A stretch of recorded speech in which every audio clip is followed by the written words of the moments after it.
አለሁ አለችኝ። ፍቅራችንን ስላት ትንሽ ሰርቼ እመጣለሁ አለችኝ። እሺ ብዬ እኔም አገሩ ሁሉ ነገር አስጠላኝ። በ2 አመቷ በይጋማ መጣሁ። መታየችኝ አብራይ ለ3 ቀን ብትቆይም አይቼ ያልጠግብ አልኳት። ከ3 ቀን በኋላም አብረውን የነበሩት ጓደኛና ቤተሰብ እጮኛ ፍቅረኛ አይደለችም እንዴ? እንዴት አብራችሁ አላደራችሁም? እያሉ በአግርሞት ይጠይቁን ነበር። በእርግጥ እኔ እወዳታለሁ፣ አፈቅራታለሁ። ያ ነገር እንዲፈጠር ብፈልግም እሷ ግን በስርዓተ ተክሊል ማግባት ስለምትፈልግ ፍላጎቷን አልጋፋም ብዬ ዝም ብዬ አይታይ ተመለሰች። እኔም ወዲያው ጥሩ ስራ አግኝቼ ወደ ገጠር ወጥቼ ደሞዜም 2000 ነበረ። በዛ ላይ የሰውዬ ጓደኞች ሲመጡ ሀዲያ እያሉ ይሰጡኛል። እኔም 1 አመት እንደሰራው የመጣሁት በራሴ ወስለ ነበረ። እንደገና እኔም እሷም ጠንከር ብለን ሰርተን በጋራ ጽድት ያለ ቤት ገዛን። ከ6 ወራት በኋላ ምን ታመምኩኝና ከተማ መጥቼ ነይኝ አልኳት። እሷም እሺ ብላ ልታይ መጣች። እሷም እሺ ብላ እህቴ ጋር ተማክረው የመጡት ለ5 ቀን ነበረ። እኔም እዛ በመጣችበት ሰዓት እጮኛዬ ፍቅረኛዬም ስለሆነች ክብርሽን ስጪኝ ብዬ ጠየቅኳት። እሷም በጣም ተናዳ ምኞቴንና ፍላጎቴን ታውቃለህ፣ እንዴት እንደዚህ ትጠይቀኛለህ ብላ ተቆጣችና ተጣላን።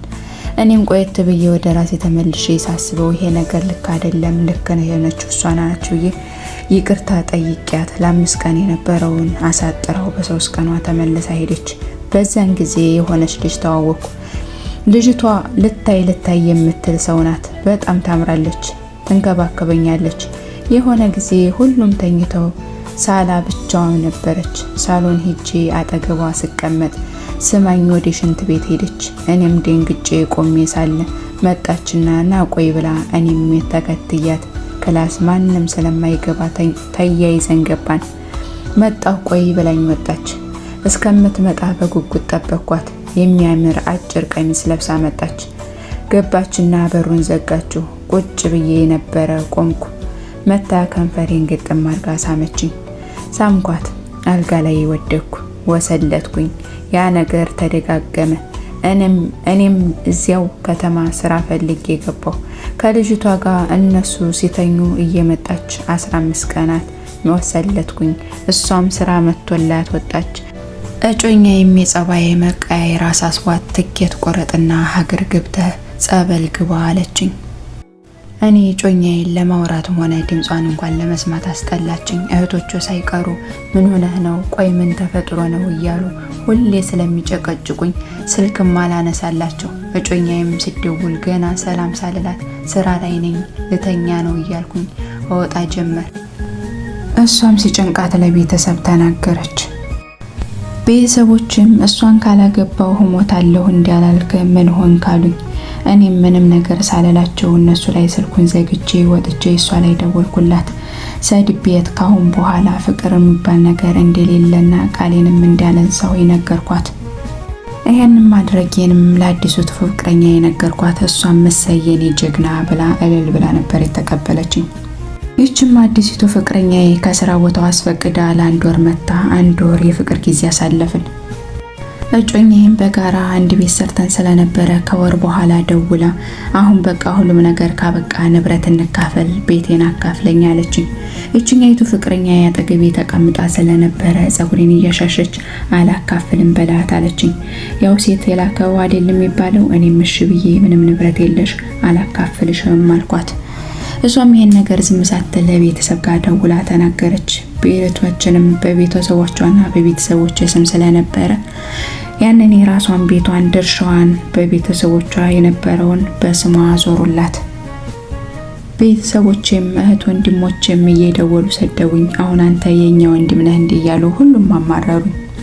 እኔም አያገባችሁም አይመለከታችሁም ብዬ እንደውም እንዳይደውሉብኝና ምንም አይነት ነገር እንዳይጨቀጭቁኝ ብሎክ አደረኳቸው።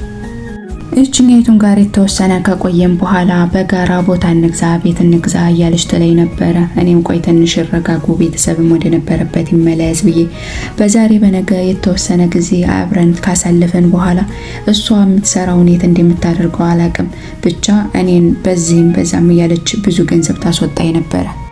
እዚችኛይቱ ጋር ከነበርኩበት ጊዜ ጀምሮ ምሰራው ሁሉንም ነገር ከሰስር አልኩኝ።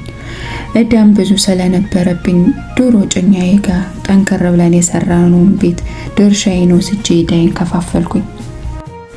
የጀማ ላይክ እያደረጋችሁ ፕሮፋይሌ ስር ሊንክ አላችሁ የሙሉ ታሪኩ። ከዛ ደግሞ ዩቲዩብ ገብታችሁ ሞናቲው ብላችሁ ሰርች ስታረጉ ታሪኩ ሙሉ ይመጣላችኋል። ገብታችሁ አዳምጡት። እንቀጥል። በዛም ሁኔታ ውስጥ ሆኜ 3 አመታቶች አለፉ። ከቤተሰብ ሁሉ ርቄያለሁ። ቤቱ ግን በኔ ስም ነበረ የሚመስለኝ። ፍቅረኛዬም ቦታ እንግዛ ብላ 15000 ከሰው ተበድሬ ሰጥቻት ስልኳን አጥፍታ ጠፋች። እኔም የሷ ግፍ ነው ብዬ ሰርቼ እዳዬን ከፈልኩኝ። ለ3 አመት ከሰው ሁሉ ርቄ ብር ካጠራቀምኩኝ በኋላ ሀገር ለመግባት ወስኜ ወደ ሀገር የገባሁ። ሀገርም ስገባ እናቴ ያው እናት ናትና ተቀበለችኝ። እህት ወንድሞቼ ግን ወንድማቸው የመጣ ሳይሆን የሆነ የሰፈር ሰው እንደመጣ ሰው አድርገው እንኳን አልተቀበሉኝም ነበር። የሰፈሩም ሰው ለሰላምታ እንኳን ሳይቀር ተጸየፉኝ። ይሄ ከሃዲ የማይረባ እያሉ ፊት ነሱኝ። እናቴም ዞር በል እህትህ ጋር ከተማ ሂድ ብላ ሰደደችኝ። እህቴ ጋር ሄድኩ። ሰላም ተባብለን ስገባ 2 የሚያማምሩ የ2 አመት መንታ ሴትና ወንድ ልጆች ቁጭ ብለዋል። ሲያምሩ ብዬ ስሜ ገባሁ። ሲያምሩ ስላት ይሄኔ ያንተ ይሆኑ ነበር አለችኝ። ማለት ስላት ምንም ብላ እቤት ግባ አለችኝ። አይ ለንፋሱ እዚሁ ልቀመጥ ብዬ የማናቸው ልጆች ብዬ ጠየኳት። ክርስትና ያነሳዋቸው ናቸው የኔና የባሌ ናቸው አለችኝ። እና የክርስትና ልጆቻችሁ ናቸው ብያት አዎ ብላኝ ተቀመጥን። ከተወሰነ ቆይታ በኋላ እየተጫወትን ባለንበት በር ተንኳኳ። በሩ ሲከፈት የሆነ ወጣት ነበረና ልጆቹም ሲያዩት አባ ብለው ሩጠው ሄደው ጥምጥም አሉበት። እሱም ልጆቹን ካየ በኋላ ወደ ውስጥ መጥቶ ሰላም አለኝና ሊቀመጥ ስለ እህቴ በቃ ልጆችን ይዘህ ሂድ አለችው። ወጣቱንም ምን ሆነሽ ነው እንግዲያ ስላለ ነው ሄድ የምትይኝ? እንደውም የሚያጫወት ፈልጋለሁ ሲል እኔም የሚያጫወተኝ ፈልጋለሁ ቁጭ በል አሉት። እህቴ ላይ የሆነ ደስ የማይል የፊት ገጽታ ብናይም ሁለታችንም ቁጭ ብለን ወሬያችንን ቀጠልን።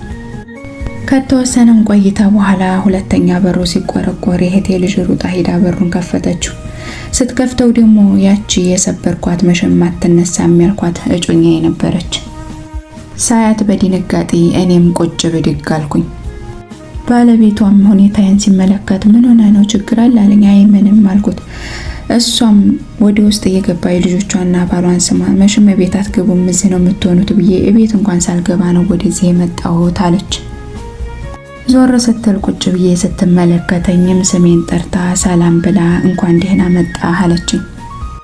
እኔ ደግሞ ምን እንዲያልኳት ራሱ አላቅም። ብቻ ላቅፋት ወደ እሷ ጠጋ ስል ፊቷን ዞር አደረገችው።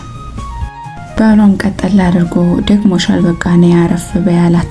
የኔ አስተያየት ደስ ያላለው ባለቤቷ ሚስቴ ናት የልጆች እናት አለኝ። እኔም አውቄያለሁ ብሎ ብዬው ቁጭ አልኩኝ። እህቴም ቀጠል አድርጋ እርጉዝዬ ቀጠሮ እንዴት ነበር አለቻት። እሷም አሪፍ ነበር ካለቻት በኋላ እኔ ቀጠል አድርጌ እርጉዝ ነሽ እንዴ ብዬ ጠየኳት። አዎ እርጉዝ ነኝ 2 4 5 ልንሆን ነው እግዚአብሔር ይመስገን አለችኝ። እኔም በድንጋጤ ዝም ብዬ ሳለ ባለቤቷ ከማል ተነስቶ ቆይ ትተዋወቃላችሁ እንዴ አለ። እህቴም ቀጠል አድርጋ አዎ ወንድሜ እኮ ነው አለችው። በጣም የገረመኝ ነገር ግን በነዛ በ5 አመታቶች ውስጥ ከወንድም ከእህቶቼ ርቄ ስለነበረ በዙሪያቸው ያሉ ሰዎች እንኳን ወንድማቸው መሆኔን አያውቅም ነበር። ለባለቤቷም ስሜን ሲነግሩት ቶሎ ነበር ያወቀኝ። ለዛ ነው የተርበተበትከውና የደነገጥከው በእጅ ያዙት ወርቅ ሆኖብህ ነው ለኔ ስራ አስረከብከኝ አመሰግናለሁ አለኝ።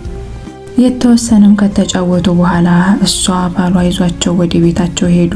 እኔም ቤት የተወሰነ ከተቀመጥኩ በኋላ ውጭ ወጥቼ ቁጭ አልኩኝ።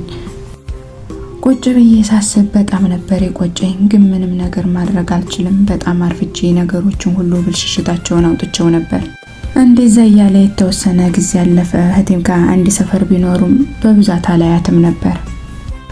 አንድ ቀን እሷና ባለቤቷ ልጆቻቸውን መሀላቸው አድርገው ከዳርና ከዳር ሆነው ከቤተ ክርስቲያን ሲወጡ አየኋቸው።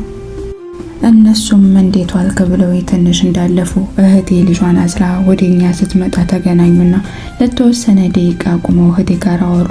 በቃ አቤት እመጣለሁ እህቴም ቤት መጣች። የተወሰነ እያወሩ ነበርና እኔም ጠጋ ብዬ እሷ ጋር ማውራት ጀመርኩኝ። እንዴት እንዳገባች ጠየኳት።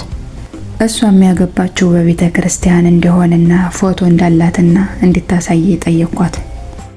ፎቶ ላይ ቤተሰቦቼ ሁሉ አገር ቤት የነበሩት ሁሉ ሰርጓ ላይ ነበሩ።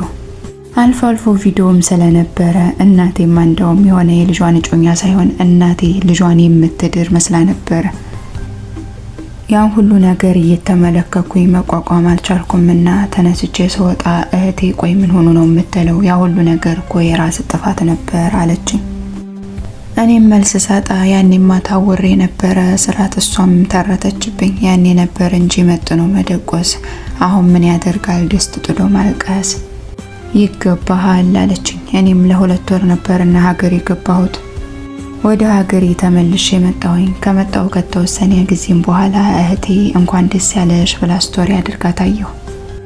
እኔም እህቴን ስጠይቃት አዎ 3ኛ ልጅ ወለደች፣ እጃየኋት ብታይ ስታምር አለችኝ።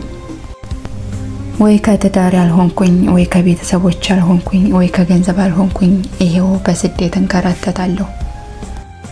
የምትዘሩትን ዘር እወቁ፣ ጤፍ ተዘርቶ ማሹ አይገኝምና ክፉን ካደረጋችሁ ክፉን ነው የምትለቅሙት ይለናል የዛሬው ባለ ታሪካችን ወንድማችን። የተሻለ ህይወት አላህ ይስጥህ። ያለፈው አልፏል፣ ምንም ማለት አይደለም። ዋናው ነገር ደግሞ ያው እንዲህ ጠልቃት ወርቃ ለመቅረቷ መነሳቷና በጥሩ ሰው መካሷ ሊያስደስትህ ይገባል። ላንተም ደግሞ የበለጠና ምርጥ ህይወት ይሰጣል ኢንሻአላህ። አብዛኞቻችሁ ግን ወንዶቹም ጋር ሴቶቹም ጋር የሆነ ቤቴ ኑሮ ብሎ እጃችሁን ይዞ የሆነ ስኬት ተራራ ላይ ሊሰቅላችሁ የሚመጣን ሰው ገፍታችሁ አይወርቋ ወደ አደግ ትወድቃላችሁና አላህ ይጠብቃችሁ። በአዲስ ደስ በሚል ታሪክ ደግሞ እንመጣለን። ቻው። ለወንድማችሁ ደግሞ ሀሳብ አስተያየት ኮሜንት ላይ አስቀምጡለት።